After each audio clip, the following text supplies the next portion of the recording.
Suhong only went to the Star City Martial Practitioner Association to take the assessment, get his certificate, and finally secure the benefits that came with becoming a real martial practitioner. But what should have been a simple test quickly turned into a scene no one could forget. The other practitioners looked down on him the moment they saw how young he was, but the moment the exam began, everything changed. After passing the vital blood test, Suhong stepped up to the combat power machine and held back on purpose, thinking too much power might cause trouble. Even then, his punch was so terrifying that the entire stand was ripped loose and sent flying into the wall, leaving everyone frozen in shock. A machine built to handle 3,000 combat power had just been blown away like scrap metal. That monstrous display immediately reached the ears of Wu Lingxian, the president of the Star City Martial Association. Curious about the genius who caused such chaos, she personally brought Suhong to her office. There, what looked like a simple meeting turned into something even more unbelievable. Wu introduced him to guiding techniques and then tested his natural attribute affinity with a crystal ball. What she expected was talent. What she saw was a miracle. Fire lit up to 100%, then thunder, then wind, and before long every single attribute reached the limit. In that moment, Suhong stopped being just a promising fighter and became a monster-level genius no one could ignore. But he wasn't always this strong. He used to train with his friend in a dojo, and his friend notices that there is something different about his skill. This is when Suhong reveals that he broke through to the Minute of Subtlety 2 days ago. When talking about the Minute of Subtlety, it is one of the martial mastery levels of this world, and the martial techniques are divided into 5 levels. The first is the beginner, the second is the minute subtlety, the third is the mastery, the fourth is the greater mastery, and the last one is the perfection. Suhong's friend is blown away by this, and he tells Suhong that he is basically untouchable among his peers when it comes to Vajra Fist. When Suhong's friend realizes that the dude is not getting tired from all the training they have done, he decides to back out, telling Suhong that he needs to go home because he is not a beast like him. On his way out, he runs into their teacher Li, who is there to look for Suhong. Li tells Suhong about the martial examination and the need to pay 30,000 yuan to register, with the deadline being next Monday. Suhong nervously asks the teacher if he can't give him a few more days, and the man admits that he knows all about Suhong's suffering. He's aware that his family is in a tight spot, but there is nothing he can do to help, since rules are rules. After the teacher is gone, Suhong continues training, and soon afterward, he is the only one left in the room. He is left thinking about his life so far. He remembers how his parents died when he was just 3 years old, and this is thanks to a ferocious beast disaster. Since then, Suhong has been living with his aunt and uncle. Apparently, after they discovered his martial talent, they decided to support his training with everything they had, since this era gives martial practitioners enough money to live the best life. Suhong is heartbroken that he is doing everything to become good at martial arts, but he only keeps making things worse. Later that night, Suhong arrives at the door of the house to hear his uncle and aunt talking about how hard things are. Apparently the rent is almost due, but they are ready to delay the rent just so they can pay Suhong's registration fee.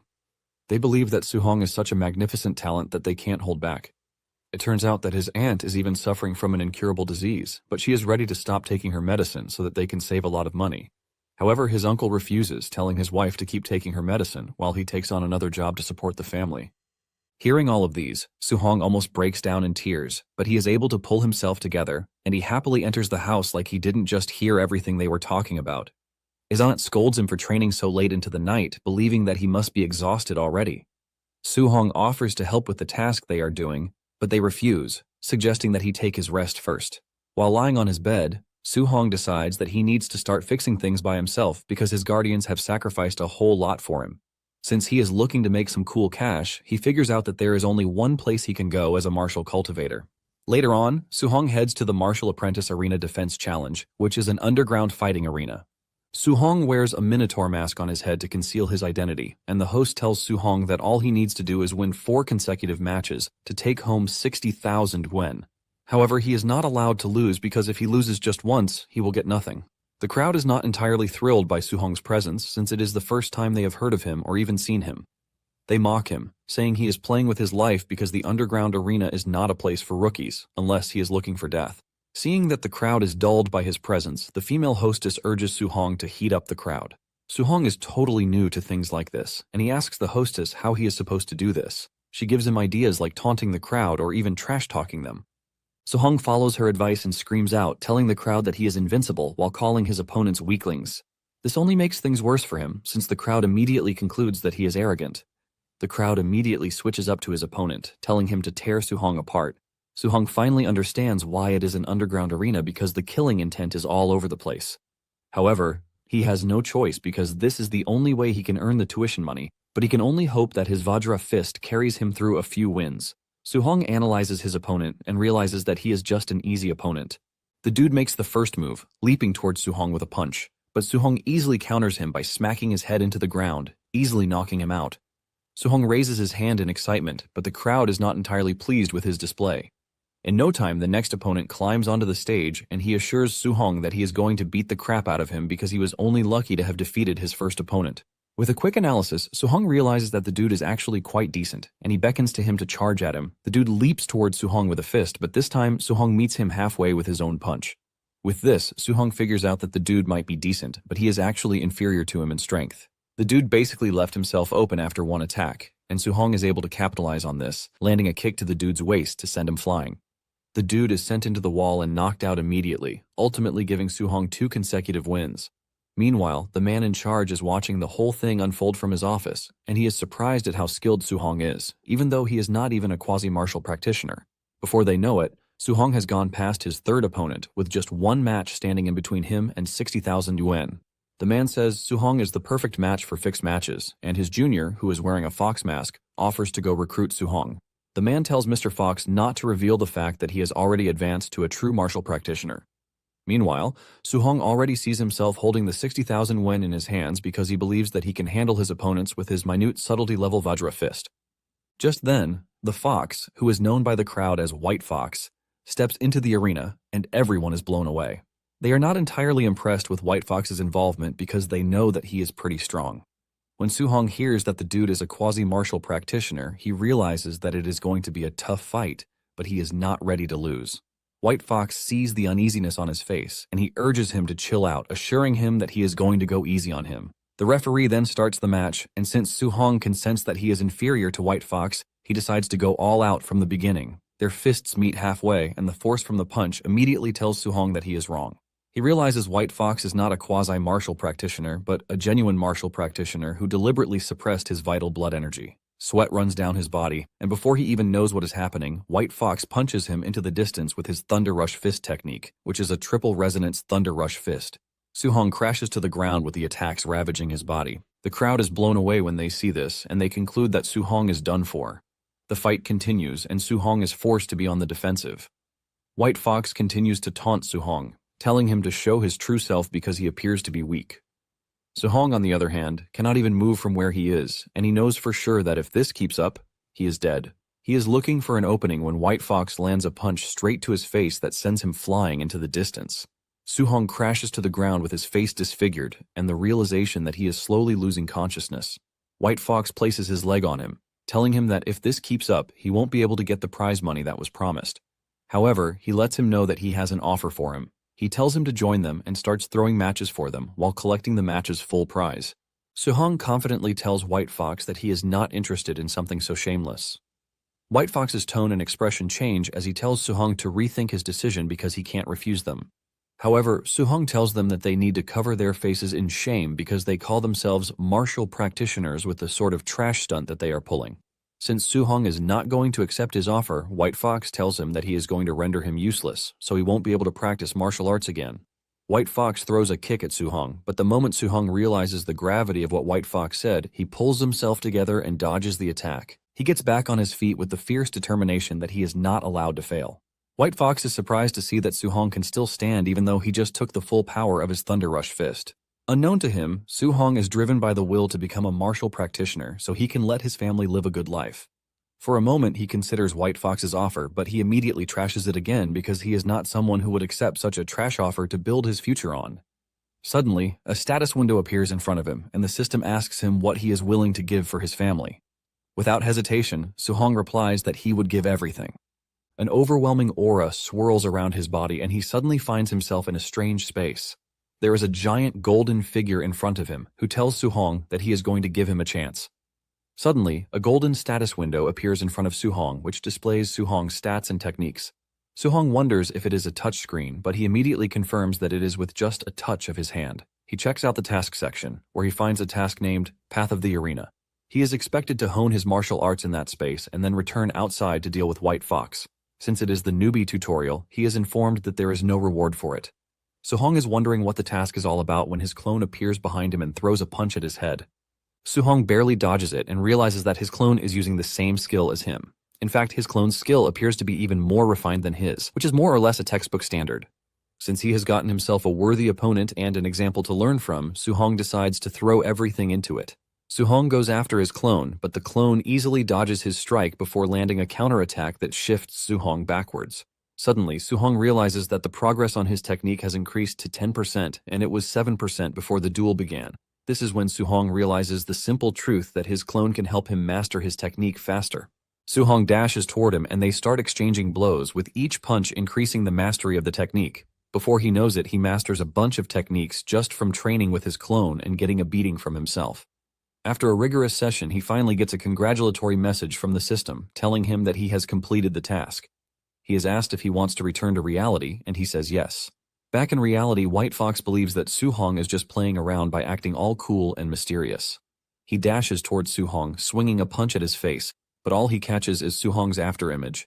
Suhong easily dodges the dude's attack while telling him that he is too slow. The next thing that White Fox knows is a punch coming straight at his face, shattering his mask while reconfiguring his facial bones. Just one punch from Suhong knocks White Fox to the ground, with the crowd going totally nuts about it.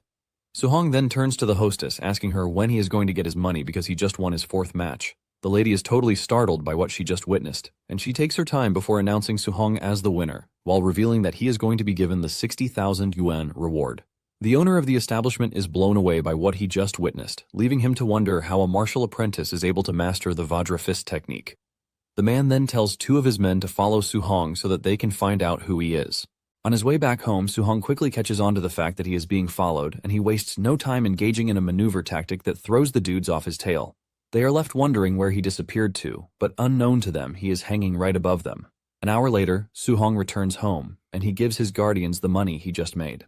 They are shocked when they see this, and they ask him where he got the money from. Suhong lies that he made the money from being a sparring partner at the dojo where he works. He adds that they have decided to sponsor his training because of how talented he is, and the uncle is surprised to hear this, since he once complained about how stingy the dojo is. Suhong calms the 2 down, asking them if they don't trust him. The 2 immediately come to their senses, agreeing that their nephew would never lie to them. Later that night, Suhong heads to the roof to think about how good the day went. He has been able to sort out the martial examination registration and even figure out his rent. In fact, his aunt's medical bills have been covered to some extent. Suhong is glad that he was able to turn danger into safety thanks to the system, but he realizes that aside from the technique levels, the other values didn't change. He notices that there is something called martial Dao value, but he doesn't know what it does.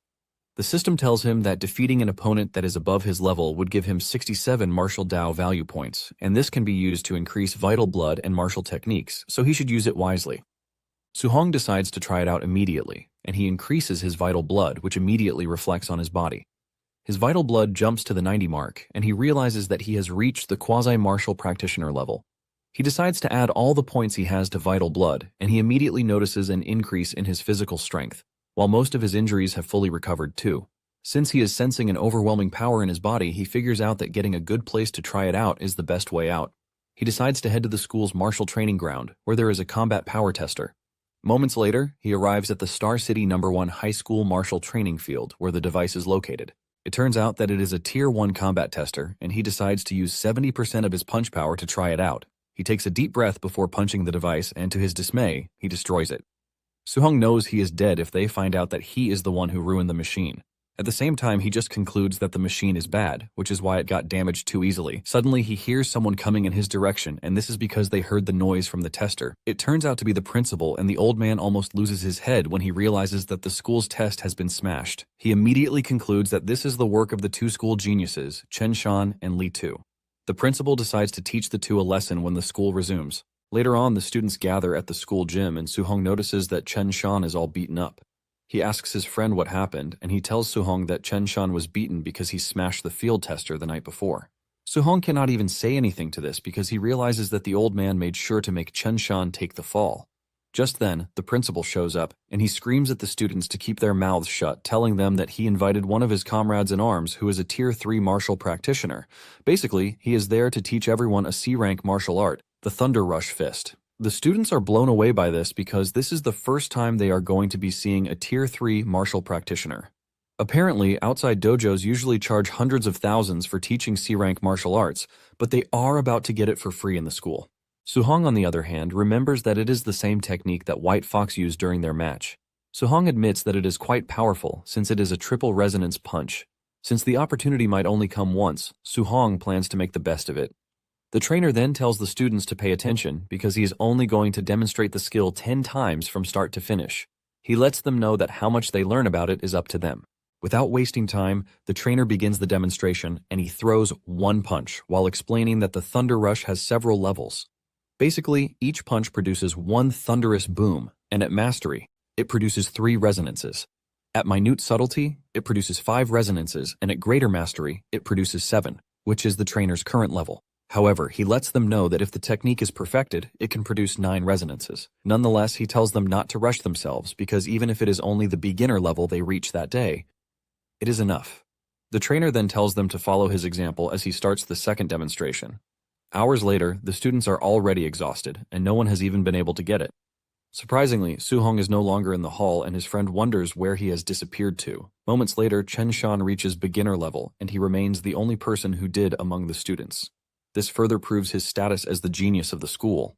The principal excitedly tells the trainer that Chen Shan is the genius of the school, and he asks him if he is interested in giving him some guidance. However, the trainer is disappointed in what the principal is referring to as the genius in his class. He tells the man that Chen Shan is average at best. While walking to the entrance of the school, the trainer tells the principal, Li, that his students are trash, and he basically just made him waste a good trip. Li tells the trainer that he should be happy that he even found one student who reached beginner level because getting a top-tier genius is basically impossible. The trainer then tells the old man that martial cultivation is harsh, which means talent is too important. The principal agrees that relying only on effort without destiny is basically impossible. Suddenly, they spot a student practicing in the school field, and this student turns out to be Suhong, but his back is facing them, so they don't recognize him. Right in their presence, Suhong is able to wield the 7 Resonance Thunder Rush Fist, which shocks them. The trainer asks Li about Suhong, but he doesn't even know he has someone that talented in his school. They are further shocked when they realize that Suhong has reached greater mastery in what the trainer just showed them some hours ago. Just then, Li notices that the trainer is standing still, as if he is trying to understand something. Li asks him what the problem is, but suddenly the trainer tells the principal that he has finally understood what he needs to do. He clenches his fist and throws a punch to activate the 8 resonances, which shocks Li. Li can't believe that the trainer just broke through right there, and the man reveals that watching Suhong just gave him inspiration. He admits that he might never have been able to break through if not for him. However, he suggests that they ignore all boring conversations and just find out who the student is. They rush into the field, but to their surprise, Suhong has already vanished. As he walks away from the school, Suhong expresses his surprise at how exhausting it is to cultivate a C-rank technique. Since his Thunder Rush Fist has already reached perfection, he figures out that he has to find a way to earn martial Dao value to break through to martial practitioner as soon as he can. He wonders if he is going to gain points if he spars with someone instead of risking his life in a life-or-death situation. Later on, Suhong arrives at the Thunder Dojo, where he works part-time. Upon entering the dojo, his friend asks him why he is there that day, and Suhong replies that he is just there to get some practice. Meanwhile, a purple-headed student is busy arguing with another student. Suhong asks his friend what the issue is, and he reveals that the new instructor is the purple head's teacher. Basically, the instructor is pretty strong, but he looks down on commoners as if they are not humans. The purple head is Lian, and he is also pretty strong. Lian is about to beat up the student he is arguing with when Suhong grabs his arm, telling him to chill out. Lian is pissed that a regular dude just grabbed him, and he demands to know who he is. In fact, he tells Suhong to fight him one-on-one in the arena if he thinks he is a big shot. Suhong doesn't hesitate before accepting the request, but the instructor enters at the right time to ruin everything. He tells them to get ready for class, and Lian taunts Suhong, telling him that he literally got lucky. The instructor then reveals that it is his last day teaching the students the furious sea spear art, which he is only going to demonstrate once, just like he's always done. Deep down, the instructor doesn't expect any of them to learn it since he believes that they are all trash. The instructor does as he promised, and he demonstrates the move just once, but Suhong is able to lock everything into his memory. The instructor walks away, telling the students that the rest is up to them, but they scream at him, telling him that he only demonstrated it once. While they are all arguing and protesting, Suhong proceeds to try out what he just crammed into his brain. To everyone's surprise, Suhong gets it really well, leaving his peers in shock. The students start believing that they are really stupid, which is why they can't learn it. Just then, Leon enters the room again because he can hear the students' excitement from the other room. He is surprised to see that Suhong has actually learned the technique, and he decides that he has to test the dude's depth if he is really a genius. Leon calls Suhong's attention, telling him that he would like to give him some pointers on the spear art. Suhong agrees to this, and this gets Suhong's friend really worried. He tells Suhong that even though Leon is arrogant, he is actually strong. Suhong then tells his friend not to worry about him, and Suhong points his spear at Leon, taunting him. Leon is pissed at how arrogant Suhong is, and he dashes at him with his technique, but Suhong meets him halfway with a pretty good technique too. Leon is left in shock, while also wondering how Suhong is able to cultivate his technique to the mastery realm so fast, even though he is not a martial practitioner. The two continue swinging at each other. Suhong enters flow state with his eyes glowing, and he ultimately smashes Leon's spear out of his hand. The system immediately informs him that he has been awarded 35 points because he defeated an opponent who is above his level. Suhong is pleased to see this because it is just as he suspected. Since normal sparring can earn him points, he figures out that he would just continue sparring with more people. Leon, on the other hand, is on his knees wondering how he was defeated by someone he believes to be trash. He doesn't want to accept defeat, and he gets on his feet, dashing towards Suhong with a punch, but the instructor enters just in time to stop the fight. The instructor walks up to Leon and smacks him in the face, telling him that he can't fully call himself a martial practitioner unless he is able to face failure. Leon cannot believe that he just got scolded by his master because of Suhong. Deep down, the instructor is curious about how Suhong was able to reach mastery just by watching his demonstration once. The dude knows that the geniuses in the capital would have even had a time doing what Suhong just did. He knows that Leon is talented, but he is too arrogant, and he believes that being humbled by Suhong would teach him some manners. The instructor grabs Leon's head and forces him to bow to Suhong. The instructor also apologizes to Suhong, telling him that it is his fault for not teaching Leon well. Suhong cannot believe how fast the instructor can change his tone. That night, Suhong heads home, and on his way, he checks out the rewards he got thanks to the spar and teachings. Even though he is exhausted, he is grateful for the rewards. He remembers that the school exam is coming in a few days, and the students who have money have prepared high-grade alloy weapons, which means he also has to prepare a weapon of his own. Since the spear he used felt really comfortable, he decided to stick with spears, and he concluded that he would have to buy an alloy spear. However, he has just a little money, which is not even enough for his aunt's treatment, not to mention buying a spear. He starts racking his head if there is any other way to make money, and just then, he notices that an important piece of news is being displayed on the screen. It turns out that the city lord is recruiting martial practitioners because of the increasing number of ferocious beasts. Suhong immediately puts this on his bucket list. Moments later, he arrives at the house, and he immediately jumps on the task his aunt is working on to help her. He helps place massage plasters on his uncle's back, while telling him not to overwork himself again, since he can now make money for the family. His uncle admits that this would be nice, but he doesn't think he can sit idly. His uncle tells him not to worry because he is just earning a bit for daily expenses, so he won't push himself. Suhong's aunt then reminds him that he is going to need a lot of money for his martial arts training later, which is why they want to save as much as they can for him. Suhong immediately figures out that his uncle and aunt won't sit down to rest because they are already used to living in hard times, which means the only solution is to make a crazy amount of money to assure them that they don't have to worry about working themselves to death. This further cements his decision to earn from the ferocious beast hunt. However, he is aware that the wilderness is dangerous, and to be safe, he figures out that he would need to raise his strength as much as possible. He decides to put all the martial Dao points he has into vital blood. After adding all the points he has, his vital blood level shoots up to 95.2, which is just a step away from becoming a martial practitioner. After 2 full days of working really hard, Suhong is able to bring all of his martial techniques into perfection.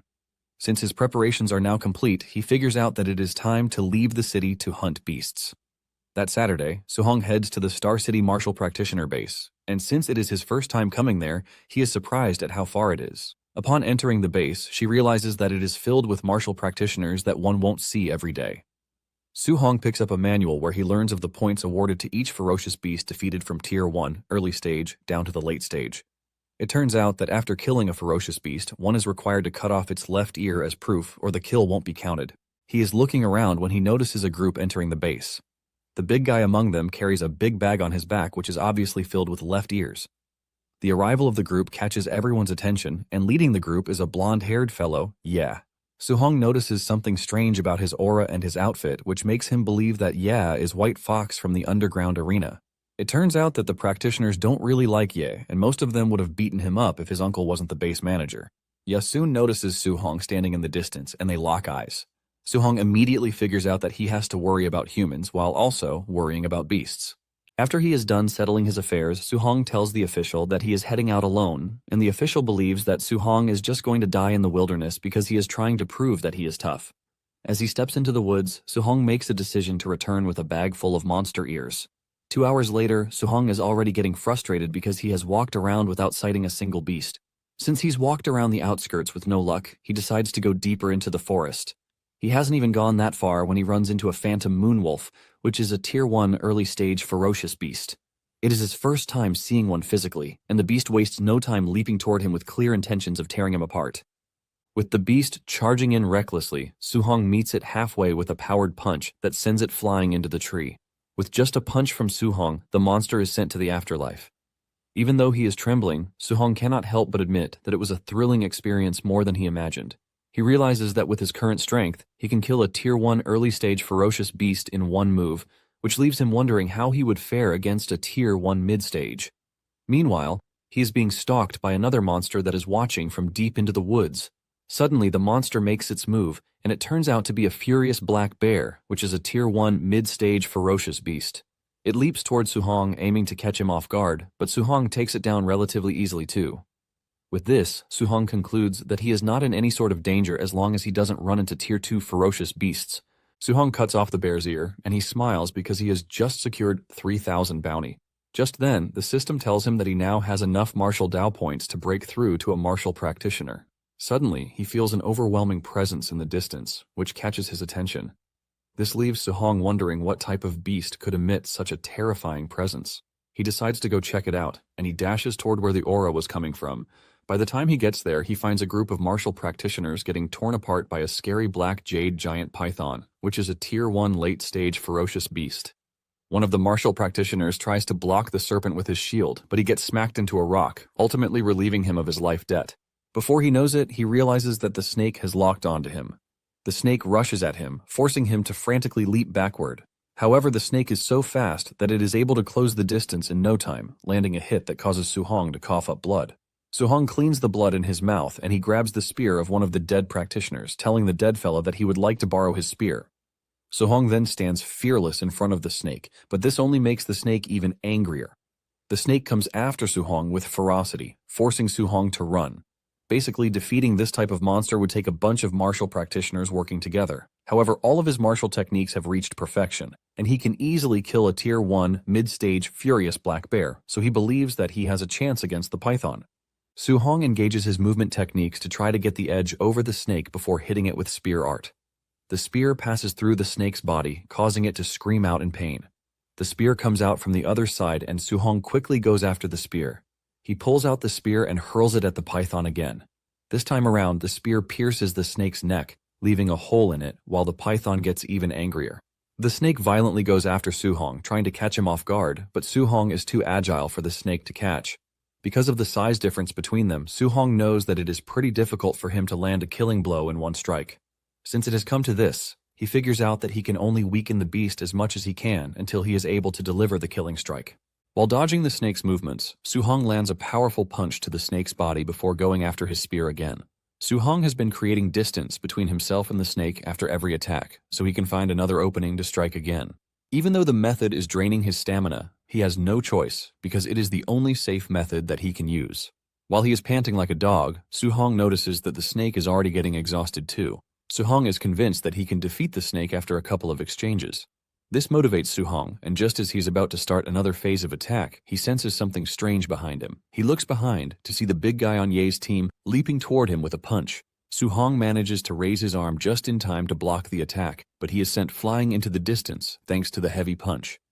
Suhong manages to get on his knees while coughing hard from the attack. He looks up to see Ye and his gang showing up in their numbers, and without hesitation, Ye tells Suhong to surrender the python to him. Ye tells Suhong that he thought he would die in the forest because he saw him leaving the city alone. However, he is surprised that he is lucky enough to have run into a wounded python. While they are busy discussing this, the python is already on the verge of death. And since Ye claimed he was just lucky to have found the python, Suhong figures out that they just arrived. Suhong knows that he is outnumbered, and to make it worse, they are martial practitioners. Suhong is thinking about a way forward when the big guy lunges at him again. He screams at Suhong, telling him to get lost, but Suhong is overtaken with anger. He screams at the dude, telling him that he was only forced to repel his earlier attack because it was a surprise attack. He asks the dude if he seriously thinks he can't beat all of them up. Suhong then meets the dude halfway with a powerful punch, and before he can even react, he gets punched in the head. The dude is knocked to the ground, ultimately taking him out of the picture. Seeing Suhong's skill, Ye immediately confirms that he is the Minotaur dude from the underground arena. Ye tells Suhong that he is literally the first person to ever humiliate him badly in front of many people. Ye then orders his lackeys to kill Suhong. Seeing that he is about to be jumped, Suhong grabs the spear and leaps into the forest. The dudes chase after him, but thanks to the dense forest, Suhong is able to stay hidden. However, the gang is not afraid of Suhong since he is just one person. Suddenly, Suhong appears out of nowhere, and before the dude with a face mask even knows what is happening, he gets smacked really hard into the ground. Suhong vanishes immediately, and Ye realizes that our guy is pretty fast. At this point, Ye's lackeys have started getting worried because the skill Suhong just used is not to be joked with. However, Ye screams at them, telling them to keep their mouths shut. Meanwhile, Suhong is hiding in a tree, and he knows that he would have been able to take on all of them head-on if the snake hadn't drained his stamina. Since this is the case, he is left with the only safe option, which is to pick them off one by one. Suhong leaps off the tree, and he throws his spear beside them to catch their attention. The moment they lose focus because of the spear, he goes after the one with the nice hair and kicks him in the head, knocking him out completely. The last guy on the team screams like a baby, telling Ye that it would be nice if they ran because Suhong is too strong, but Ye refuses, saying he has to kill Suhong that very day. Before he knows it, Suhong appears out of nowhere just like before and smacks the last guy to the ground, leaving Ye as the only person on the team. At this point, Ye is already shitting his pants, wondering how Suhong was able to get that strong in just a few days. Since he is the last person on the team, Suhong decides to toy with him. Suhong runs past him, and by the time he turns around, Suhong is already gone. Suhong then reappears behind him, but Ye is able to react to this. He screams at Suhong, telling him not to be overconfident, believing that he has cornered him. Ye fires off an energy blast from his finger that Suhong barely dodges. The blast misses Suhong's head, and it destroys the tree behind him. To keep Suhong away, Ye continues firing off energy blasts from his finger, which is thanks to a skill called Void-Breaking Finger. Suhong is forced to keep changing locations, and realizing how strong Ye's technique is, he wonders if it is a B-rank skill. Ye then starts to yap, telling Suhong to show himself, but he doesn't stop there. He proceeds to threaten Suhong's family, saying he is going to have them killed when he returns to the city. This turns out to be his biggest mistake, as Suhong immediately goes into frenzy mode. He ignores the essence of fear, and he dashes toward Ye's position. Ye is still boasting about his connections when a bloodthirsty Suhong appears behind him with a powerful punch. He tells Ye that he actually preferred his arrogant self before punching him so hard in the head. Ye's head almost twists from his body as he is sent flying into the distance before crashing into a wall. Suhong looks like a demon straight from hell as he walks toward Ye, telling him that he should have left his family out of it. With blood pouring out of his body like water, Ye asks Suhong how he got this strong, which is supposed to be impossible. He is still asking stupid questions when the black python appears behind him and smacks him into the ground with its giant tail. The snake then turns its attention to Suhong, and it looks angrier than before as it screams at Suhong. Suhong realizes that he has spent too much time fighting Ye, which has given the snake the time to recuperate. Meanwhile, Ye's lackeys have regained consciousness, and while they are wondering where Ye is, they see Suhong running towards them. Just as they are preparing to engage him in a fight, Suhong screams at them to get out of the way. It soon dawns on them that Suhong is being chased by the black python. Suhong dashes past them, but because of how slow they are killed by the black python. Surprisingly, Suhong is awarded points for indirectly killing his opponents.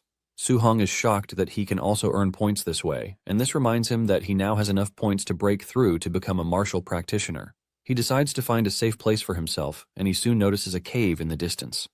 Without hesitation, he dashes toward the cave and disappears into the cave before the snake gets to him. However, the snake is about to give up as it keeps trying to force its way into the cave. Seeing how desperate the snake is, Suhong quickly pulls out the status window and he starts to add points to his vital blood as fast as he can. Doing this causes him intense pain that he feels like lava is flowing through his body. After adding all the points and enduring the pain, Suhong finally becomes a true martial practitioner with a red aura swirling around his body. Seeing the difference in Suhong's aura, the python starts backing away from the cave. However, Suhong goes after it, landing a punch to the snake's head that sends it into the air. The snake bleeds out profusely, but Suhong is not yet done with it. Suhong leaps toward the snake and delivers a powerful punch to its body before pushing its spear into its body. By exerting great force into the spear, Suhong is able to pin the snake to the ground. This gives Su-hong the chance to cook up the Thunder Rush Fist, which he delivers to the snake's head without mercy. The overwhelming strength of Su-hong's punch is enough to crush the snake's head, which grants him 92 Dao points. Su-hong is extremely proud of himself because he was able to withstand the snake's attacks. When it is time to cut a proof for the snake's kill, he is left confused on what to do, since snakes have no ears. Nonetheless, he figures out that returning to the base is the most important thing. As he is about to leave, he finds Ye's crushed body on the ground. Su-hong lets him know that he should be thankful that he died the way he did because he obviously had other plans for him. Su-hong then decides to search him, hoping to find the high-grade technique that he was using. Fortunately for him, he found the book on the void-breaking finger. That night, Su-hong locks himself in the cave to memorize and master the new technique that he has just found. Once he is ready, he pulls out his clone and the two engage in a fierce battle in which he is trying to master the void-breaking finger. After so much stress, he finally breaks through to the beginner level of the technique. By the time he returns to reality, he realizes that he is already bleeding in the nose, which shows just how powerful the technique is.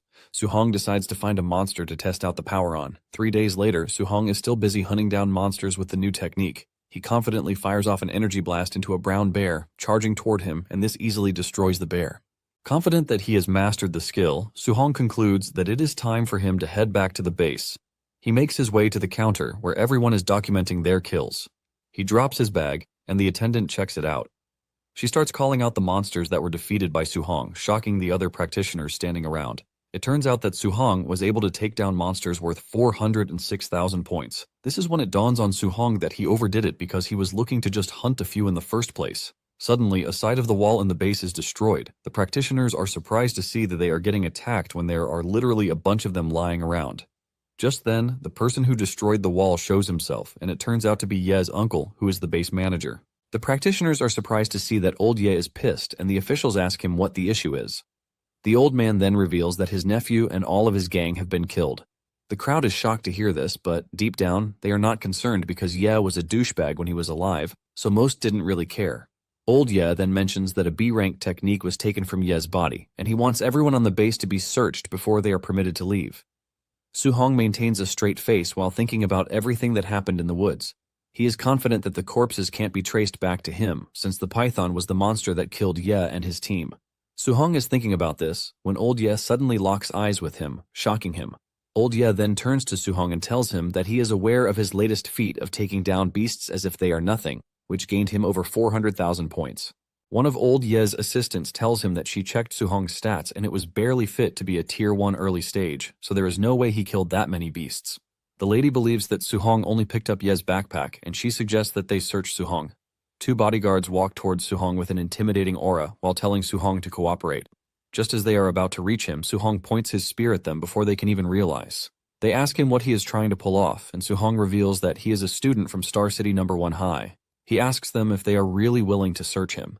The moment old Ye hears this, he remembers that the principal of the school is known for how he fiercely protects his students.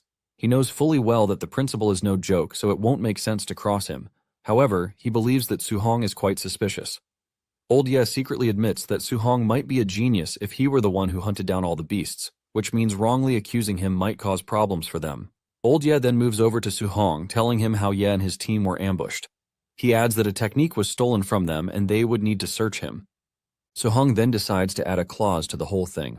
He tells old Ye that he would like them to pay him 30,000 yuan just in case they don't find anything on him. Su-hong is confident that none of what happened can be traced back to him. Old Ye agrees to the deal and he tells his men to thoroughly search Su-hong.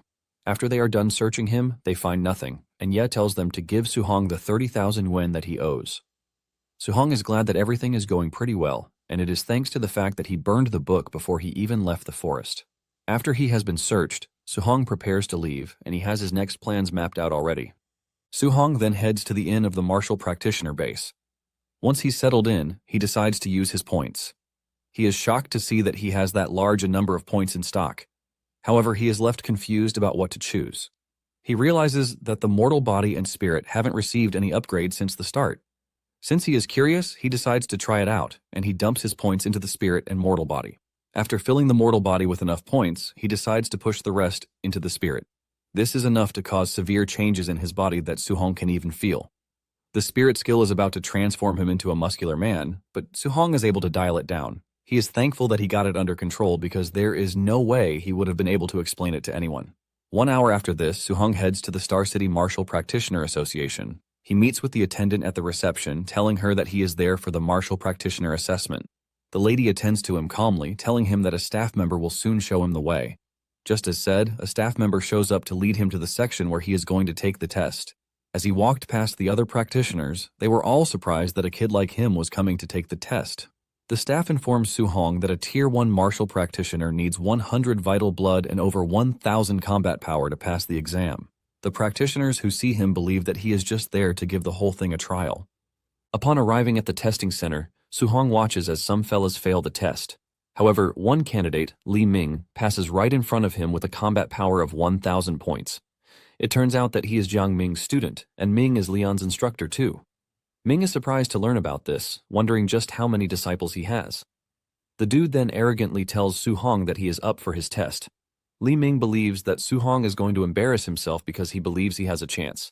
Suddenly, his arrogant behavior is watered down when he learns that Suhong passed the vital blood test with 123 points. However, he tries to calm himself with the fact that Suhong hasn't taken the combat power test yet, and this is the main deal. Suhong is led to the power testing machine, and he remembers how he broke the machine at school. He realizes that he has gotten stronger, so he is going to use 4/10 of his power. Suddenly, it dawns on him that this might backfire because if he goes too light and fails to get the required number, it would be bad. He then decides to go with 5/10 of his power to avoid errors. Suhong punches the field tester so hard that it gets disconnected from where it was bolted to. The tester is sent crashing into the wall, shocking those who witnessed the test. Li Ming, who was arrogant some minutes ago, couldn't even comprehend what just happened in front of him. The tester's capacity is 3,000 combat power, but Suhong basically went past that, and the other practitioners conclude that Suhong is a freaking monster.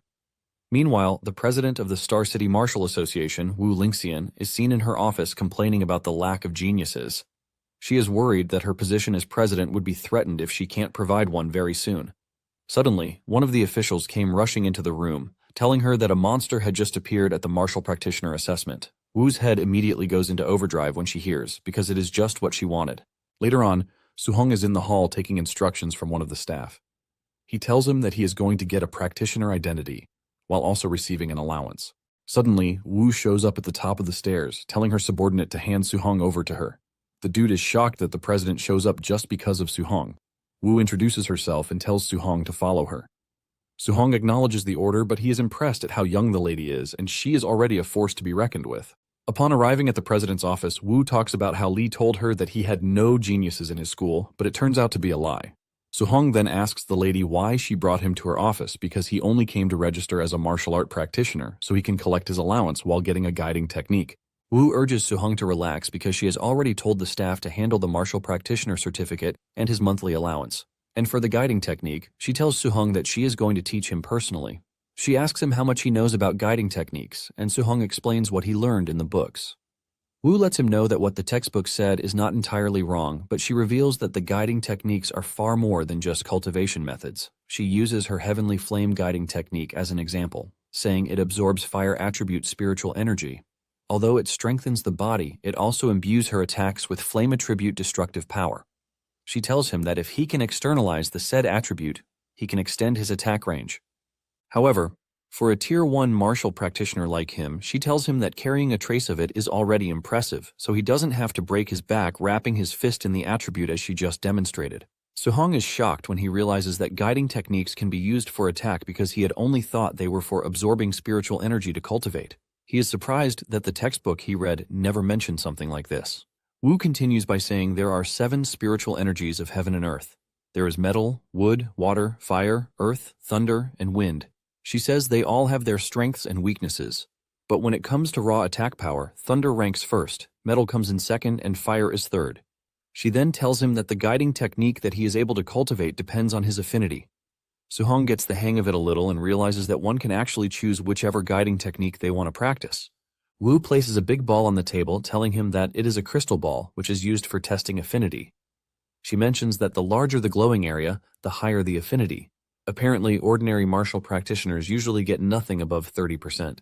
However, Wu has about 80%, which is considered to be really high, although she believes that a genius like Suhong will be able to exceed 90%. Suhong takes the ball, and he knows that it would be something out of the ordinary if he gets 90% compared to the talented Wu. Just then, the ball starts to glow, and to Wu's surprise, it is entirely full, which shows that Su-hong has 100% affinity for the fire attribute. Wu grabs him, asking him if he knows what this means, and Su-hong says no. She tells him that this means he can absorb fire attribute spiritual energy from heaven and earth with 100% efficiency, with no leakage whatsoever. Wu reveals that with her 80% affinity, it means she is losing 20% when absorbing fire spiritual energy. Even with this, she is already a Tier 5 martial practitioner, which also gave her the chance to become the president of the Star City branch. However, she lets him know that his achievements will definitely surpass his own. Wu confesses that she never expected a rural place like Star City to produce such a genius as Su-hong. While Wu is celebrating this, Su-hong is busy thinking about getting the thunder attribute because he prefers this. He then tries it out, and the ball glows completely to the max point, just like the fire attribute. Wu sees this and stands there speechless like a statue, refusing to believe what is happening in front of her. Wu is basically suffering a brain freeze because Su-hong has 100% affinity for 2 attributes. Wu hasn't finished recovering from this when Su-hong tells her that the wind attribute is also 100%. Minutes later, Wu finds it hard to move from where she is because she is totally overwhelmed by what she just witnessed.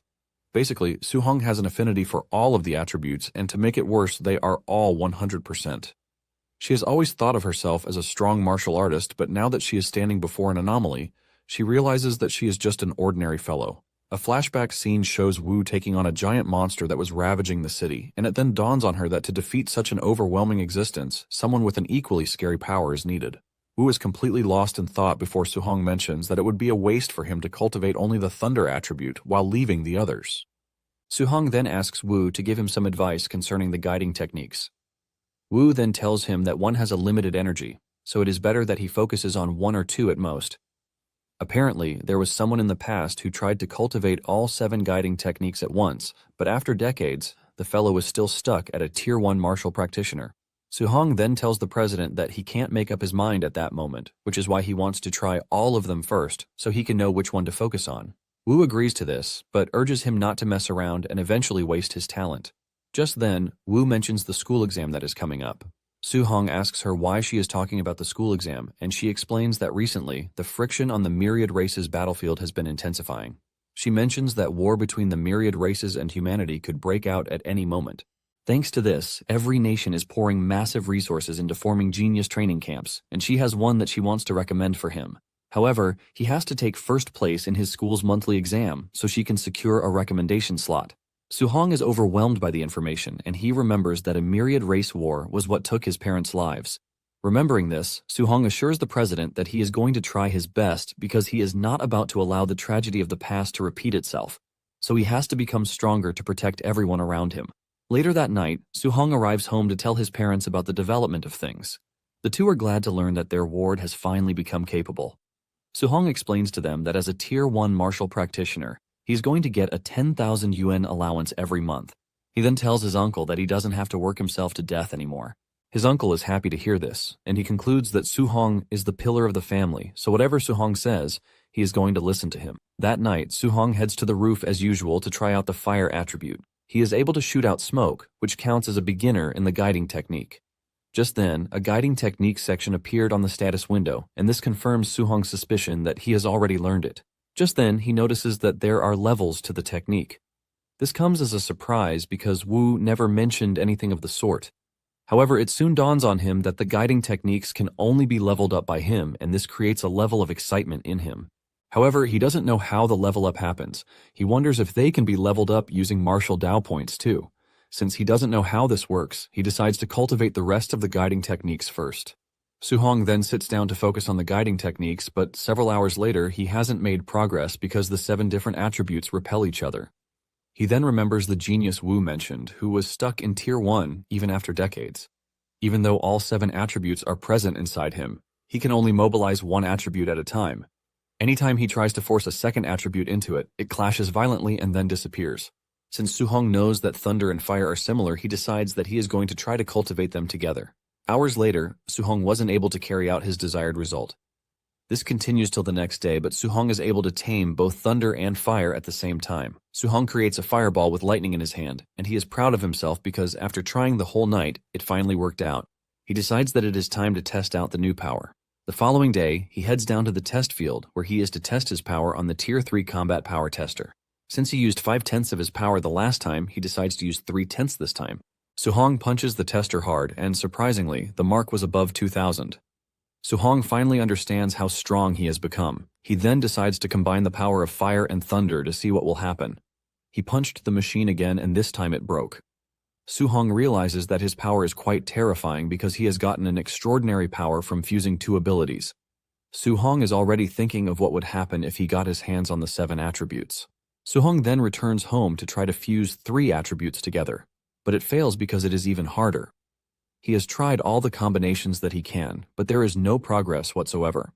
He wonders if raising the guiding technique level would help him fuse the techniques successfully. Since the monthly exam is the next day, Suhong figures out that it would be best if he earns enough martial points before the next day. The next day at the school, Lee addresses the students, telling them that with the front lines growing really tense, there will be an annual training camp every year to select and intensively train geniuses. He mentions that the training camps offer abundant resources like pills and even grandmasters who will serve as their instructors. He then reveals that it is the top 3 students in the monthly exam who will qualify to join the Star City training camp. The students are hyped when they hear this, but Suhong, on the other hand, is more concerned about the Tier 7 grandmaster. Just then, Suhong's friend tells him that Li Tu and Chen Shan are both martial practitioners now. Suhong can't believe that he was away for 10 days, but the two have broken through to martial practitioner. Suhong reveals that the principal had the instructor, Chen, come in to give the 2 additional lessons for the past couple of days. Suhong's friend tells him the impressive things Tu and Chen have done. Thanks to this, the 2 can now compete to see who is the best. Meanwhile, the principal and Chen are still trying to find the student from before, but since they can't, they have started assuming that he is not from their school. Just then, Jiang Ming shows up at the school with Lian and Li Ming.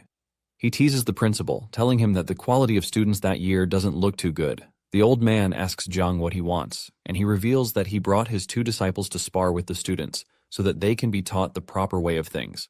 The principal quickly figures out that Jiang is trying to humiliate him.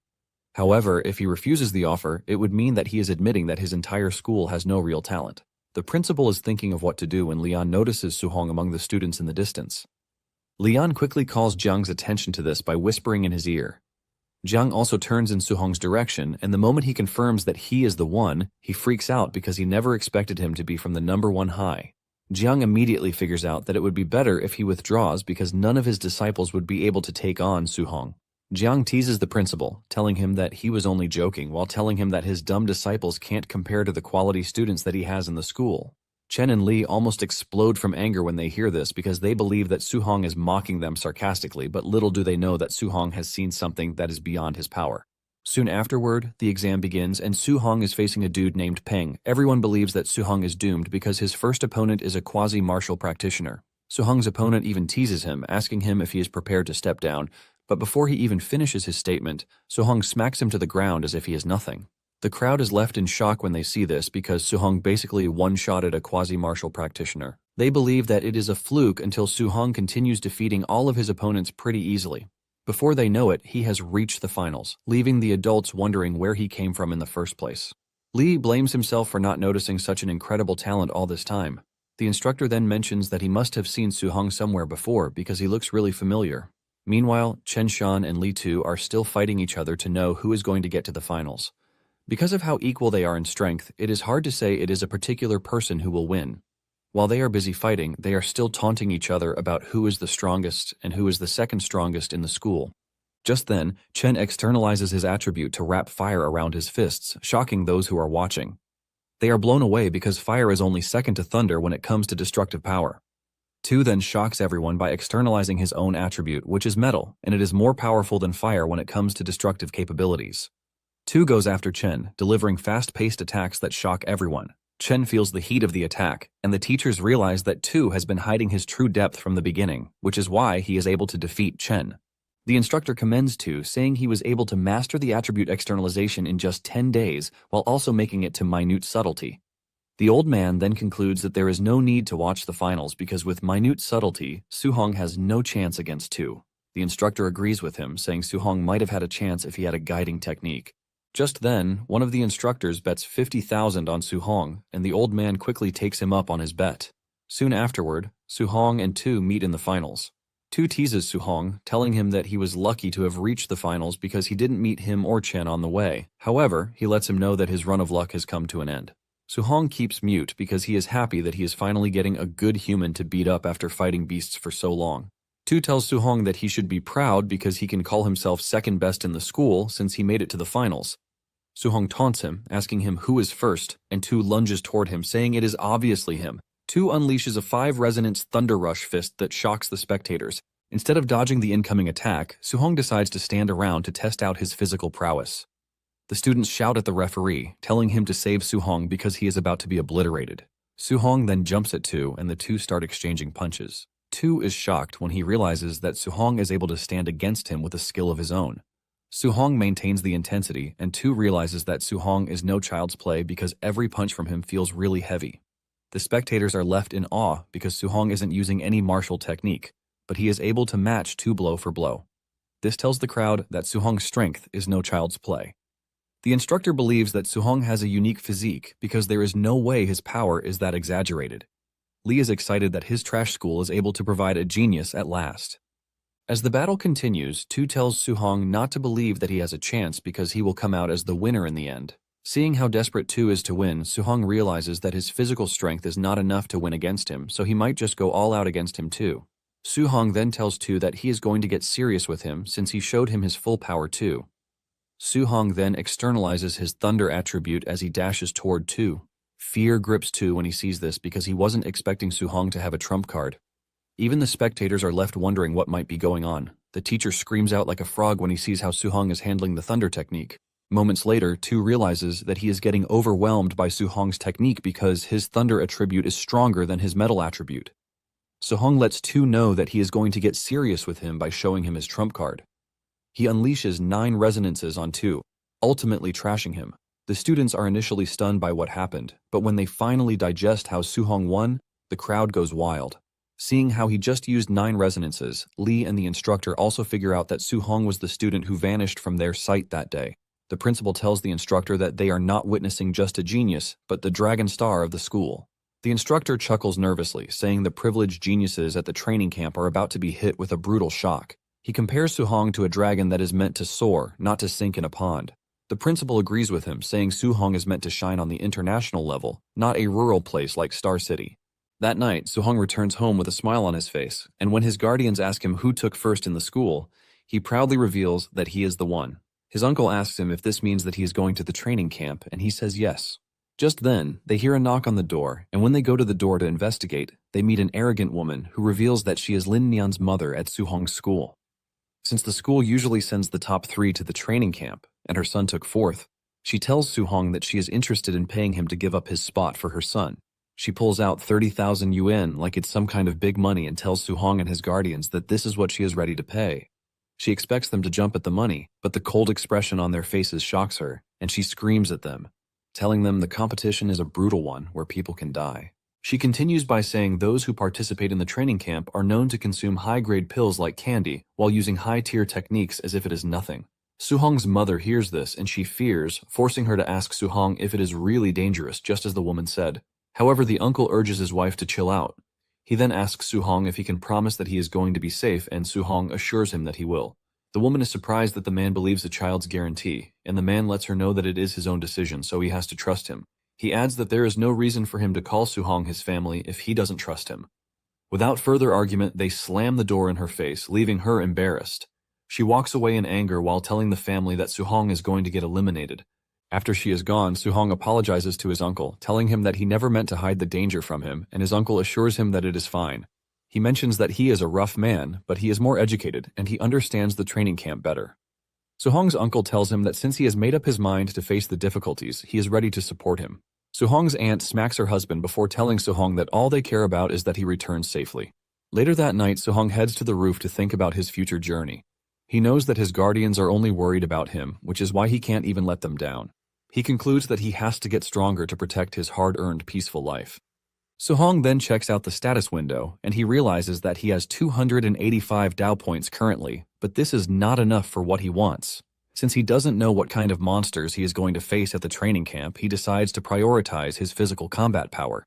Suhong adds points to his mortal body, and after a painful ordeal, he realizes that he is still 35% away from 100%. Suddenly, he notices that thunder and heavenly flame techniques have already reached level 2. Suhong remembers practicing guiding techniques for just a few days, and nothing more. He wonders if extra conditions are needed, or if it is the normal cultivation of guiding techniques that allows the attributes to level up. Since this is the case, Suhong decides that he is going to raise the bar to another level.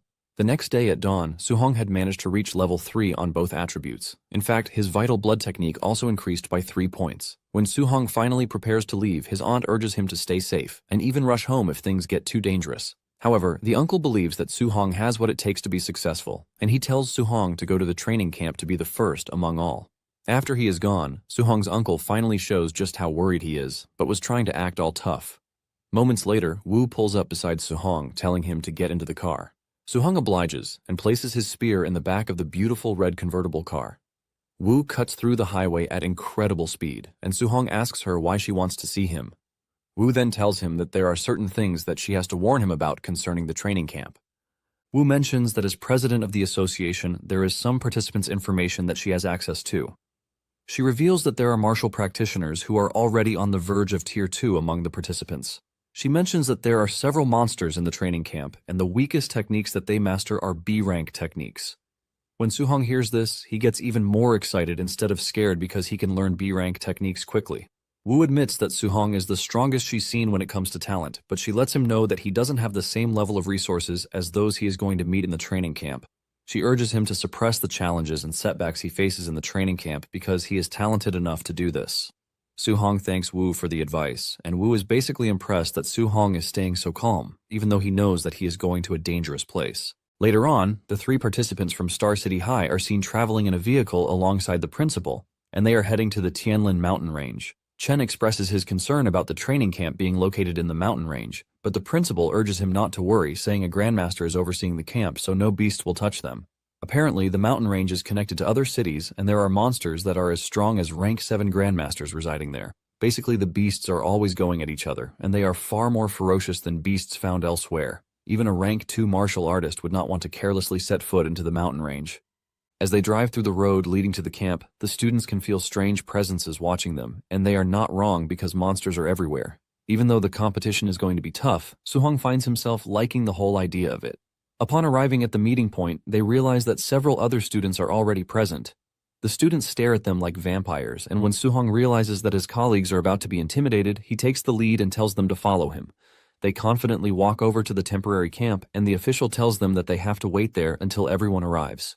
Even after everyone has arrived, there is still going to be an entrance examination that will be conducted. Suhong is surprised to hear this, but before he can ask more about the whole thing, the big boys and girls arrive at the camp. They arrive in luxurious vehicles with a convoy surrounding them. The redhead lady is Yao Yan, and she is a spirit reader. The dude in white is Lin Xinghe from the Lin family, and he likes to show off. The third dude is the city lord's son, Tan Tuo, and he has a 95% fire affinity. Suhong realizes that the trio is the pack of geniuses that Wu mentioned. Suhong is curious about them because he wants to see if they are truly geniuses or not. With everyone present, the official decides that it is time to lay out the rules of the training camp. He tells them that the training camp is located within the mountain range, and it is 30 kilometers away from where they are. Apparently, they have to hold a token before they can get access into the camp, and he reveals that these tokens have been embedded in certain beasts. Basically, they have 8 hours to hustle to the training camp, which is 30 kilometers away. Even though 8 hours seems more than enough for the distance, they have to consider the fact that they would face dangers on the way. Suhong, on the other hand, is not essentially worried because he believes that this provides the best chance for him to hunt down monsters as much as he wants, as long as he gets to the camp in 8 hours. One of the students asks the official what would happen if they ran into a beast that they can't handle. The official tells the dude to consider himself unlucky because he would be eliminated, but he lets them know that someone would come to save them. The students start to protest when they hear this because it is possible that the strong people would even get eliminated while the weak ones would pass by luck. The official berates them, telling them that life is unfair while making an analogy of someone who trained really hard, but death took him away at the last minute. He urges them to walk with caution if they don't want to encounter high-level beasts. However, he lets them know that only cowards move that way. One of the students agrees with him, telling his comrades who are scared to go die in a trash bin. One of them takes this up in anger and immediately tells the big mouth that he is going to beat him to a pulp. The official quickly informs them that fighting is not allowed within the camp, but once they get to the mountains, they are allowed to do whatever they want. He lets them know that they are free to steal tokens or just beat someone up because they don't like their face. When Suhong hears this, he realizes just how brutal the training camp is because they are encouraged to fight each other. With this, it is pretty obvious that more than half of the participants would be eliminated before they even reach the camp. Suddenly, it dawns on Suhong that he might actually get a ton of points if he decides to fight the dudes. The official shuts everyone up by telling them that it is time to move. He blows the whistle and everyone scatters into the woods. The two who had a beef with each other from before start to chase each other, and without wasting time, a fight ensues between them. The two exchange blows, but it appears that they are evenly matched. Meanwhile, Suhong is watching them from above, and he is not entirely impressed because he was expecting the so-called geniuses to be more fierce and powerful. He decides to use his time to hunt a few beasts instead of wasting his time on the participants. He is about to leave when he hears the two trash-talking poor people. This immediately changes his mind and he decides to beat them up for points. He grabs a stick and walks up to the two to tell them to stop fighting. Suhong suggests that they play with him instead, but the dude decides to insult him instead. The two tell him that they have no interest in playing with him but to beat him up. Suhong then tells them that they are getting it wrong because what he meant was that he wants them to gang up on him and beat him up. The dude in a blue uniform angrily dashes towards Suhong, but Suhong hits him so hard in the tummy that he is sent flying into the distance. The moment the other dude sees this, he realizes that something is wrong because the dude is supposed to be evenly matched with him, but Suhong just took him out in one single move. He's still thinking about this when Suhong makes his move and dashes toward him. He hits him really hard in the head with the stick to totally knock him out. After beating them up to a pulp, Suhong lets them know that it is their punishment for looking down on commoners like him. The guys in the control room are surprised when they see Suhong pop out of nowhere to one-shot the two. They ask their boss if the two are already considered to be eliminated, but he tells them that they haven't requested rescue, which means they are still in the game. Moments later, the two wake up, raging from being humiliated by Suhong. The two start making excuses like they would have won if they hadn't underestimated Suhong. Since they now have a common enemy, the two end up being friends so that they can get their revenge on Suhong. They grab the stick that he used to beat them up so that they can use it against him too. Meanwhile, Suhong is busy cutting through monsters.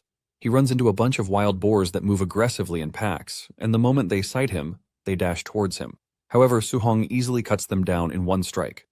After he is done wiping them out, he notices that he used to get dozens of martial Dao points for defeating just one martial practitioner, but ever since he leveled up and got stronger, the point rewards have been getting smaller and smaller. Suhong then remembers that he needs to get some tokens. He cuts inside the boars that he just defeated, but finds no tokens. He is surprised that all of the beasts he defeated had no tokens at all, which made him realize that the tokens are hidden inside higher-level beasts. 30 minutes later, Suhong realizes that he can't find low-level beasts, unlike when he first entered the forest. Just then, he runs into a rank 1 phantom night tiger. Without hesitation, Suhong slams his spear into the beast, knocking it flat to the ground before finishing it off with a powerful piercing into the head. By killing the tiger, Suhong earns 35 points, and he realizes that a rank 1 beast is basically too easy for him at this point.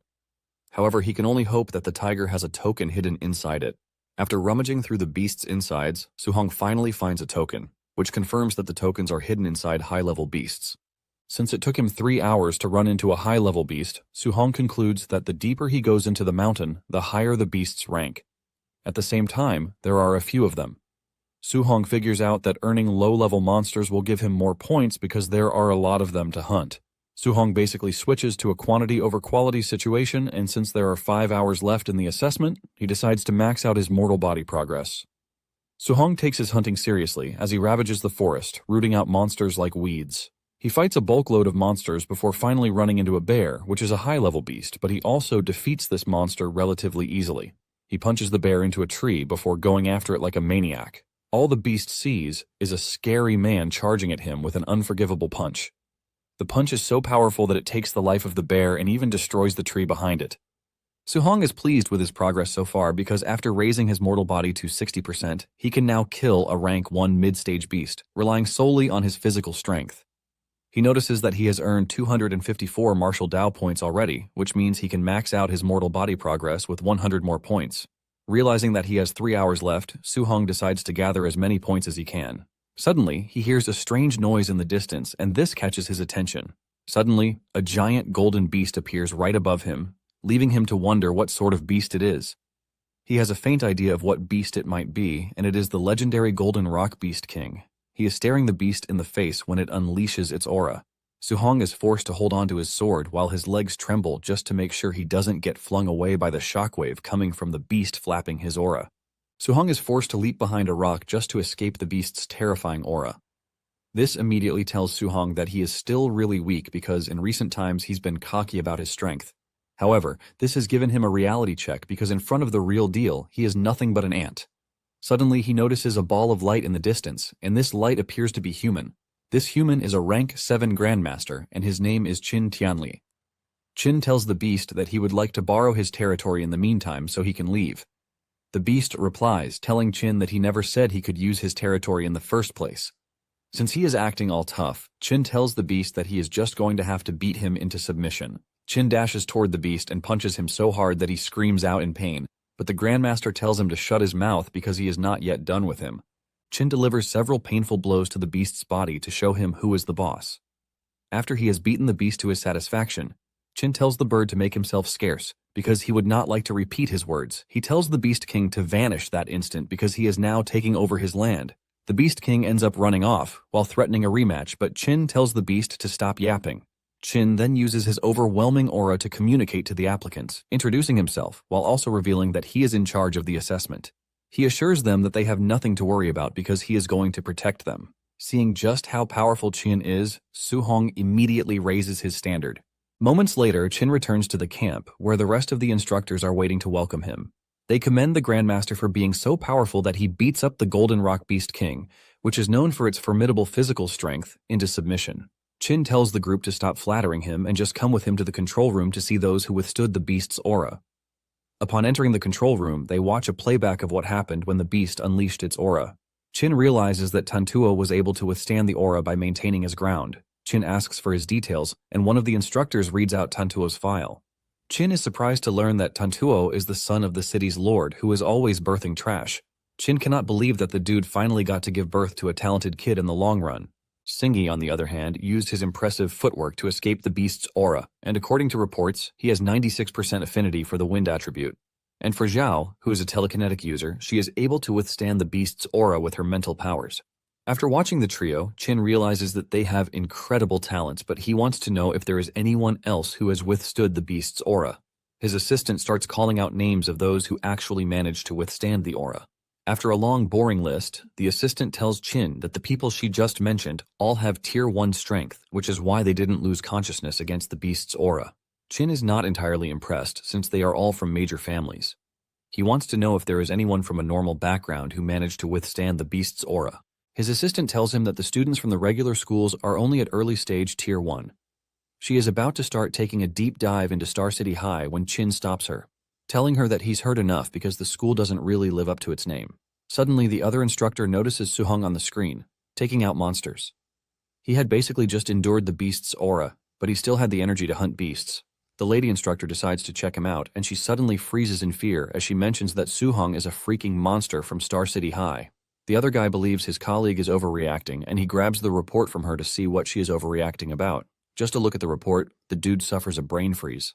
Qin wonders why the two who are Tier 5 martial artists are shaking at the sight of a report. Qin decides to check out the report, but he also panics the moment he sees what Suhong is capable of.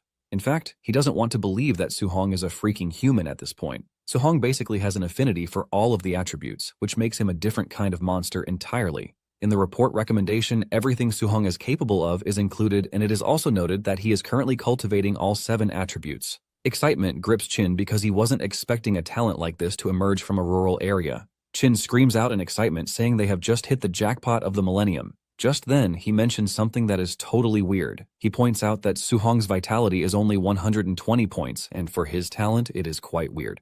The lady instructor then reminds Qin that Suhong is cultivating the 7 attributes together. The man freaks out, saying this is why Suhong is stuck, because even a god would be ruined by this. He wonders if Wu didn't explain how things work for him. Just then, an assistant shows up to tell them that the students have started to arrive. Qin rushes outside to inspect them, and just as expected, the 3 super geniuses are the first to get to the camp because they were able to get to the camp 6 hours after the exam started. Soon afterward, more applicants keep coming in, and with 30 minutes left, all the applicants have supposedly arrived at the camp except Suhong. The other applicants believe that whoever hasn't shown their face with just 30 minutes left on the clock doesn't deserve to be in the training camp. Deep down, Chin is wondering why Su-hong hasn't shown his face just yet. Chin starts to get worried that the precious gem he just discovered is about to get lost again. Just when the clock is about to run down, Su-hong shows up in the distance. He was totally locked in on farming points that he lost track of time, and thanks to this, he is covered in blood and beast's insides from head to toe. When the other applicants see him, they start making fun of him, believing that he had it tough, which is why he appeared filthy. The two simpletons who wanted revenge on him also made it, but they decided to wait until the training camp to get their revenge on him. As the clock hits the 8-hour mark, the official gathers the applicants to tell them that whoever hasn't shown up at that point has failed the exam. Since they are all present, he figures out that it is time to explain the rules of the training camp to them.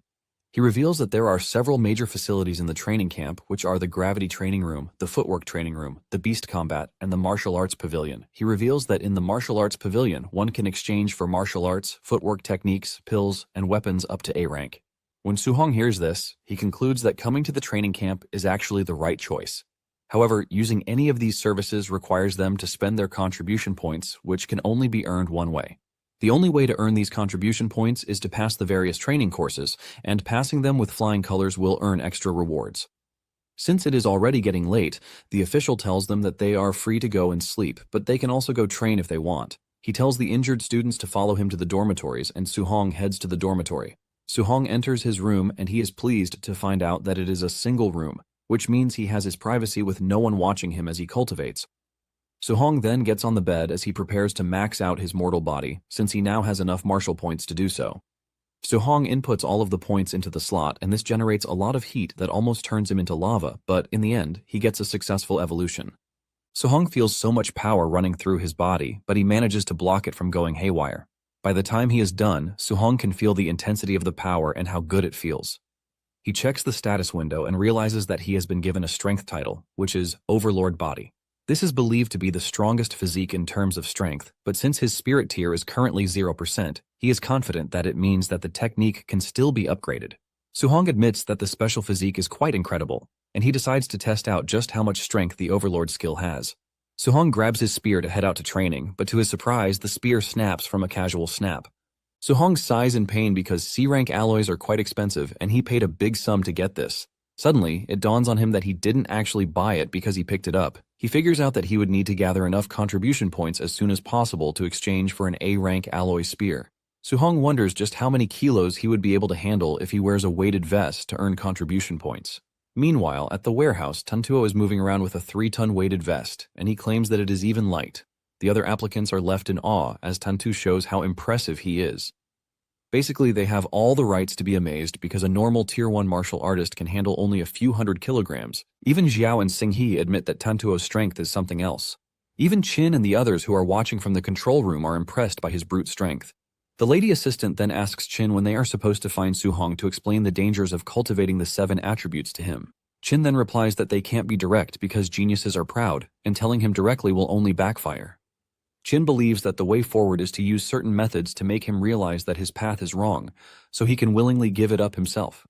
Qing then turns to the other guy, asking him if the other martial artists who will carry out the night raid have been assembled. The dude replies that it is going to take a bit more time because it is a bit of a tussle to assign personnel to match the varying combat strengths of the students. He reminds Qin that they just finished an assessment, and if they face a night raid immediately, they would definitely lose their cool. However, Qin tells the dude to arrange a late Tier 1 martial artist for Su-hong because he wants him to be completely crushed and defeated. Once Su-hong has been beaten up, he plans to explain the disadvantages of simultaneously cultivating 7 techniques to him so he can obediently listen to him. The assistants are worried that this might cause Su-hong's Dao to shatter because his spirit is low, but Qin doesn't see it the way they do. He argues that he is doing to help Su-hong, and if his Dao heart shatters, it just means that he is trash. Later that night, Su-hong steps out of his room and he sees a bunch of applicants who are following Tantuo because he is entering the gravity room to train. Since everyone has gone to watch Tantuo, Su-hong has the warehouse to himself. Inside a carton is a scoring bracelet that every applicant is required to have. He picks one up and wears it before heading to where the weighted vests are located. He realizes that the heaviest vest in the room is rated 10 tons, leaving him shocked and completely blown away. He wonders what it is made of and who the hell would wear something like that. He tries to wear it, but realizes that it is too heavy for him. Even though he might be able to wear it, it is going to affect him drastically. Suhong then proceeds to wear a 5-ton weighted vest, which seems very light on him. He runs around the room to test it out, and he realizes that it is the best for him. However, he is curious to know what Tantuo and the others chose, and unknown to him, he is far superior to them. He is convinced that they are stronger than him, and he decides to go and check out their training session because he hopes that he can pick up 1 or 2 experiences. Meanwhile, the other applicants are doting on Tantuo because he went into the gravity room with a 3-ton vest. He also set the gravity to 2x, which means he is currently playing around with 6 tons. Although he is struggling with it, it is still quite impressive to the applicants. When Suhong learns about Tantuo's vest, he realizes that he basically has a misunderstanding about the toughness of the Overlord's body.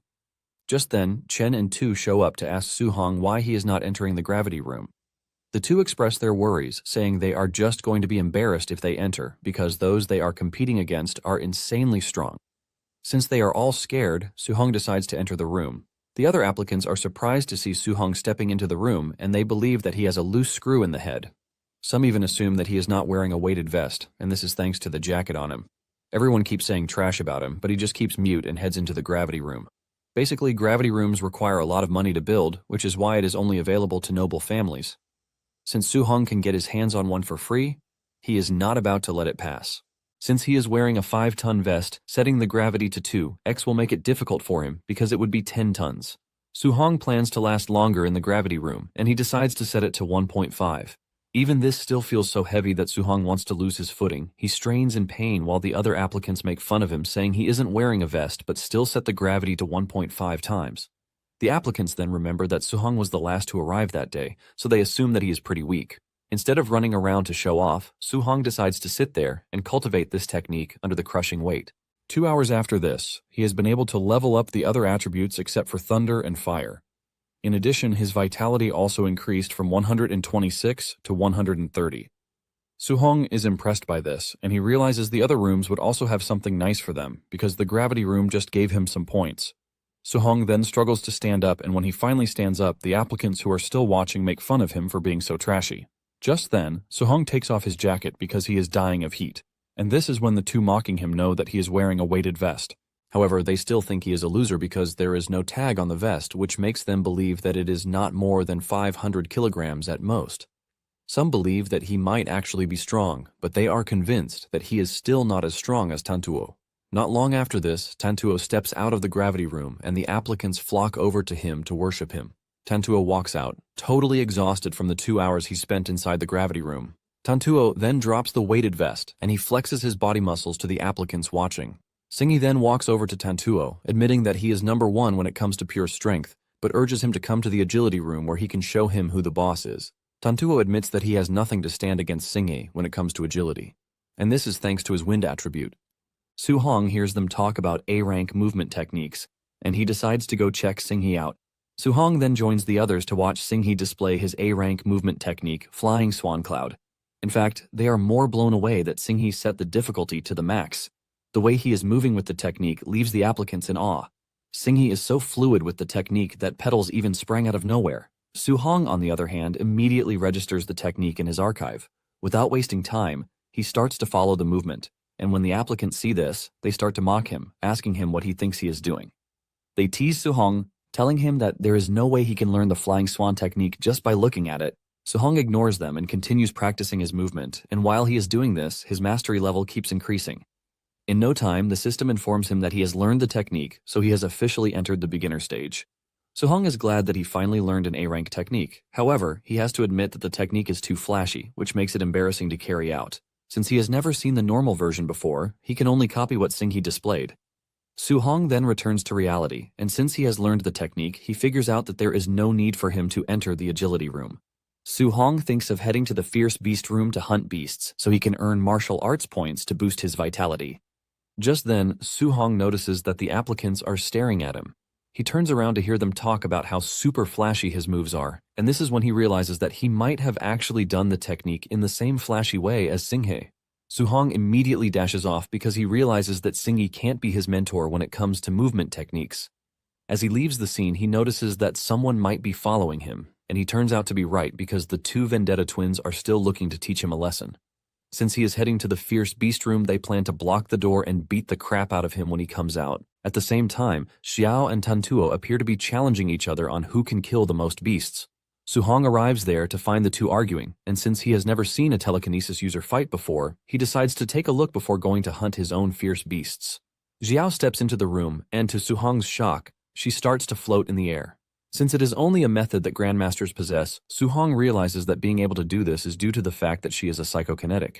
As if this is not enough, Su-hong opens his mouth in shock when he sees Xiao take down monsters with light beams. One beast tries to launch a surprise attack on Xiao from behind, but she easily grabs the beast with her powers. With the beast in place, she cuts it down mercilessly with her light beams. Su-hong finally understands that the light beams are freaking daggers. With everything Su-hong has seen Xiao do, he finally understands why psychokinetic users are damn strong. Xiao runs into a giant python, and Xiao conjures a large light sword which she uses to split the snake in half by hurling it at the snake.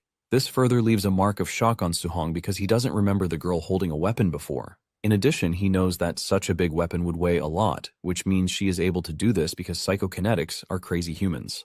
Singhi informs the other applicants that what they are witnessing is a martial art that is exclusive to psychokinetics, and it is as high as A rank. The other applicants are surprised to hear this because this is the first time they have heard of such. The applicants ask him how he knows all of these, while asking him if Tantuo has an A rank skill too. Singhi confirms this, and the applicants freak out because they already consider him a maniac. Since the geniuses all have high training techniques, Su-hong realizes that the training camp is packed with good martial arts. He is just glad that he came to the right place. Just then, Su-hong checks on Tantuo, but to his surprise, he is not using any martial arts while beating down monsters. Su-hong quickly realizes that the dude is not even ready to unveil his trump card. Nonetheless, he is confident that he is going to find a way to learn from Tantuo later. He is eager to be a psychokinetic, but his spiritual power is low. Since one needs a spiritual power of over 100 points, he realizes that he is still 73 short. With the amount of points that he needs for what he wants, Su-hong decides within himself that he is going to challenge the entire area, which is going to cause him to go on a killing spree. Su-hong then proceeds into the room, and his two vendetta stalkers decide to stay outside, waiting to teach him a lesson. However, their entire system goes haywire when they see the number of scary beasts that Su-hong wants to challenge himself with. The two assume that Su-hong has seriously lost his mind because challenging a dozen fierce beasts is asking for death. The two panic, and they start thinking of even getting an instructor to save Su-hong. However, to them, it is too late for Su-hong because they are convinced he is going to be torn to shreds by the monsters. Now in the beast's room, Su-hong teases the monsters, causing them to rush at him at the same time. Su-hong leaps backward to dodge the initial attack from the enemies before lunging toward them. He punches the monsters so hard that their insides are torn apart. The Vendetta twins are left speechless because Su-hong is tearing apart monsters that even mid-grade martial arts would find really hard to do. Just then, one of them notices that Su-hong is using a familiar footwork, and it then dawns on them that he has already copied Singhi's technique, which he is now using. The two stars are arguing because it is not possible for them. The two soon accept reality and realize that Su-hong is an insane talent to have been able to copy the technique at once. One of them immediately suggests that they forget about their Vendetta mission, and his colleague doesn't even object to this. Suddenly the dude wants to rethink his decision, but his friend points to what Su-hong just did inside the training room. They stare into the distance to see that Su-hong has taken down all of the beasts in just a few minutes. Su-hong, on the other hand, is checking out the points that were given to him after defeating such high-level beasts. He realizes that it is not that much, which confirms his assumption that the stronger he is, the harder it is for him to accumulate points. Before he can even get a minute of rest, more monsters troop out from their hiding place, and Su-hong quickly gets back on his feet because he doesn't have the luxury of resting. One of the monsters thinks it is wise to launch a surprise attack on Su-hong from behind, but Su-hong reacts to this really quickly and punches the monster into the afterlife. Su-hong unleashes a terrifying aura that gives the beasts a rethink, but Su-hong is not about to give them second chances because he needs their Dao values. Su-hong goes after them, wiping out the beasts without mercy. On the outside, the Vendetta finally decides that it would be good for them to turn into the Forgiving Twins. The two figure out that it might be bad for them if Su-hong meets them there. The two quickly walk away, and they soon walk past the battle room where the other geniuses are using it. One of their colleagues is surprised that they are back already. He asks about their revenge mission, but the two can only answer nervously. Deep down, the two are happy that they still have their heads on their necks. Just then, Xiao and Tantuo stepped out of the beast room, and Tantuo acquired 280 points in total, while Xiao got 270 points. Their usual followers start to praise them while counting the number of monsters that they have killed. As for their weighted vest contributions, Tantuo has 100 points, while Xiao has just 50. This means a great deal to their followers, whose highest is 30 points. Just then, they start talking about how powerful the geniuses are because of the number of beasts that they have defeated. However, the forgiving twins are the only ones who know that there is a special monster in the training camp that surpasses the trio. 1 hour later, Suhong has left a mountain of corpses in the room and he is already getting exhausted. However, he hasn't even reached his target point. Nonetheless, he checks the training wristwatch and realizes that he was awarded 700 points. Without hesitation, Suhong heads to the martial arts pavilion. Upon arriving at the pavilion, Suhong makes his way to the receptionist. He takes a journal to the table to read the menu. He is surprised to see just how expensive the A-rank skills are. The attendant then asks him if he is ready to make his order. Deep down, the attendant is not interested in attending to Suhong because she believes that he is going to be broke. When Suhong finally makes the decision, he tells the lady that he wants the spirit-gathering pills. He asks the attendant if it is true that they help to boost the spirit. She confirms this, but lets Suhong know that it only takes effect once. Suhong quickly orders the Tier 4 spirit-gathering pill, and the attendant is shocked when he shows her his points. The attendant cannot believe her eyes, and just like a good girl that she is, she presents the pill to Suhong.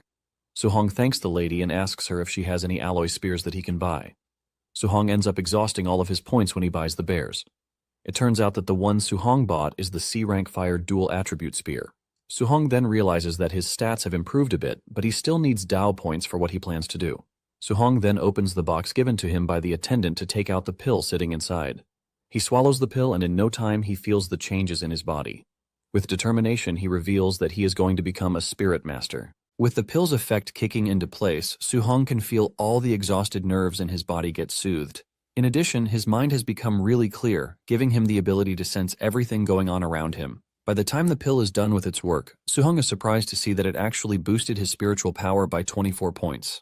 He calculates the martial points that he currently has and realizes that even if he uses all of them, he would still be 0.5% short of what he needs. To get the 0.5%, all he needs is 5 martial points, which is equivalent to 1 beast that is defeated. With this, Suhong wishes that he had killed just 1 more beast. Nonetheless, he can't regret what is already gone, and he decides to rest so he can take care of it the next day. Meanwhile, at the training camp warehouse, the instructors who are going to be participating in the raid have been gathered. They are given leaflets to look at the applicants that are assigned to them. While others are getting assigned to the geniuses of the camp, one particular dude finds out that he is stuck with Suhong, who has just 123 vitality points. Even his friends ask him why he was assigned someone who is as trashy as Suhong. One believes that Chin made a mistake, but Chin enters the room at the right time to let them know that it was no mistake. The dude goes ahead to challenge Chin's decision, saying the dude is trash. However, Chin lets him know that Suhong is not as simple as he seems because his combat power is on par with that of advanced stage martial artists. The group is shocked when they hear this because they don't expect someone who has just over 100 vitality points to be able to challenge a proper martial artist. Chin then tells the officer attached to Suhong that he's going to understand what he is saying by the time he fights him. The dude still complains about the whole task, forcing him to slap him on the head. He tells him to go all out from the beginning because he doesn't want Suhong to retain any doubt that he is strong. The dude still can't believe that he is expected to fight such a weak child. He even asks Chin if he has a beef with Suhong, while telling him that he's not going to be held responsible if he cripples him. Chin smiles when he hears this, as he urges the dude to beat Suhong to a pulp so he can get a reward. The dude agrees to this, and deep down, he can't wait to deal with Suhong. Moments later, the raiders make their way to the dormitories to perform drills. Suhong soon hears chaos in the distance, and while he is still thinking about this, the door is cut open by the man set upon him. He almost gets cut in half by the invader's sharp sword, but he vanishes before the strike happens. Suhong quickly grabs his spear, and a fight ensues between the two, while Suhong is wondering just how strong the instructor, Jinfeng, is. Jinfeng boasts about his strength, telling Suhong to count himself unlucky for running into him, and this is when Suhong realizes that the dude is from the myriad races. Suhong smiles because this is exactly what he is looking for. Suhong figures out that he would be able to gather the last 5 martial arts points to become a telekinetic if he defeats Jinfeng. Jinfeng is shocked when he realizes that Suhong is actually taking up a fighting pose against him, leaving him to wonder if he has gone out of his mind totally. Their weapons clash, and this is when Jinfeng realizes that Suhong's strength is crazy. In fact, his combat strength is on par with an advanced stage 1, and Jinfeng confirms with this that his boss wasn't lying. Suddenly he notices that there is something else because a stage 1 martial artist shouldn't have the kind of power that Suhong currently has. On the other hand, Suhong is doing his best since he hasn't fought an advanced class before. He swings his spear with an aura around it, causing Jinfeng to leap back in fear. He starts to regret his actions because he has realized that Suhong is no joke. Nonetheless, Jinfeng is an experienced martial artist, and he knows what a fight between them entails. Jinfeng then unleashes his fire attribute martial arts, which envelopes his sword in purple fire. Su-hong is actually blown away by this, since it is his first time seeing one. Jinfeng then lunges towards Su-hong while taunting him, asking him how he plans to block his powerful attack called the Flaming Slash.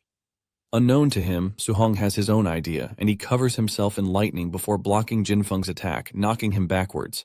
The wall behind Jinfeng is shattered from Su-hong's block, leaving Jinfeng sweating like a goat.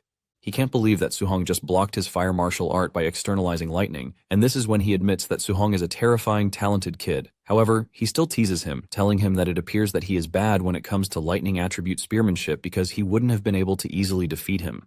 Su-hong admits that he actually doesn't, but he decides to do something crazier by mixing two attributes, which are lightning and fire. Jinfeng starts shitting his pants because he never thought an attribute fusion was possible, but Su-hong is basically doing it with ease right in front of him.